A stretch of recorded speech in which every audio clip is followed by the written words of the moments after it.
Hello everyone. तो आज के व्लॉग की शुरुआत करते हैं न्यूज़पेपर से। आज मैं न्यूज़पेपर में बताऊंगी कि कैसे हमें जो भी न्यूज़ चल रही है उसको अपने स्टैटिक से जोड़ के पढ़ना है। तो जैसे आपने न्यूज़ में देखा होगा आरबीआई ने रेपो रेट कम कर दिया है, तो आपको यहीं तक नहीं रहना है न्यूज़ पढ़ के, बल्कि आपको ये आगे भी जानना है कि आरबीआई और कौन कौन से रेट जारी करता है और क्यों। जैसे मॉनेटरी पॉलिसी का क्या मतलब है, मॉनेटरी पॉलिसी क्यों लेके आती है आरबीआई।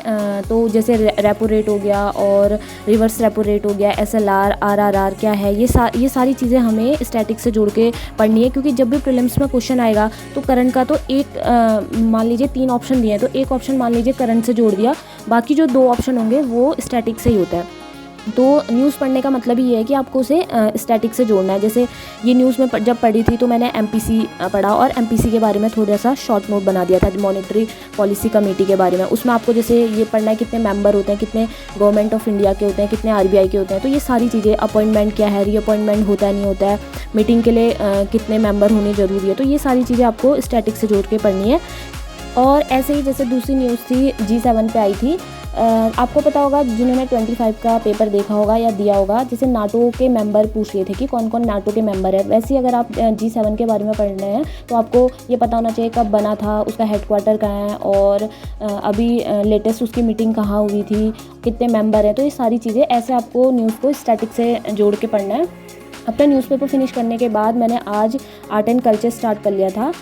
आर्ट एंड कल्चर में मैंने यही देखा, पहले PYQ, जैसा कि मैंने आपको बताया था मैं हर सब्जेक्ट में यही करती हूँ। मैं आपको या तो आप PYQ खुद किसी भी वेबसाइट से देख सकते हैं, किसी भी कोचिंग की वेबसाइट से देख सकते हैं।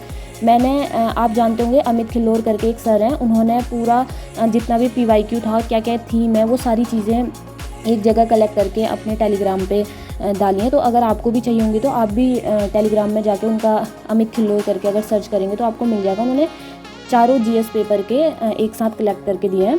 तो मैं इसमें देख रही थी जो आर्किटेक्चर वाला पार्ट है, उसके PYQ क्वेश्चन करी थी मैं आज, उसके बाद पढ़ना स्टार्ट करूँगी कल से। आज मैंने सिर्फ PYQ करे और जिससे मैंने एक रफ़ आइडिया ले लिया कि अगले 1 या 2 हफ्ते में जितना भी आर्ट एंड कल्चर पढ़ूंगी और मेंस के लिए शॉर्ट नोट्स बनाऊंगी तो कौन सी थीम इंपॉर्टेंट है और मैंने किस पे क्वेश्चन नोट्स बनाने हैं। तो ये सारी चीज़ें मैंने देखी। आज मैंने सिर्फ यही किया क्योंकि ये बहुत इंपॉर्टेंट पार्ट होता है किसी भी एग्ज़ाम की तैयारी में कि PYQ देखना और सिलेबस देखना। मैं हर वीडियो में ये चीज़ बताती हूँ।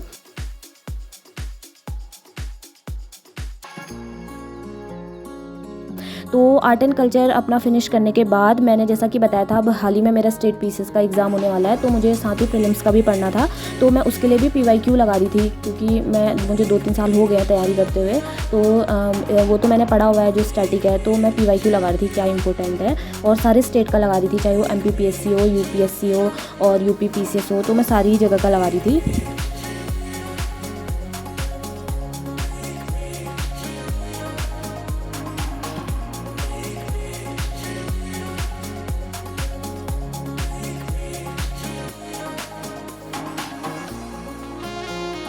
शाम को आधा से 1 घंटा मैं वॉक पे गई थी क्योंकि हमें फ़िज़िकल एक्टिविटी तो हमारी ज़ीरो रहती है। जो हम पढ़ने वाले बच्चे होते हैं तो कोई योगा करता है, कोई जिम जाता है, तो मैं शाम को थोड़ा सा वॉक कर लेती हूँ।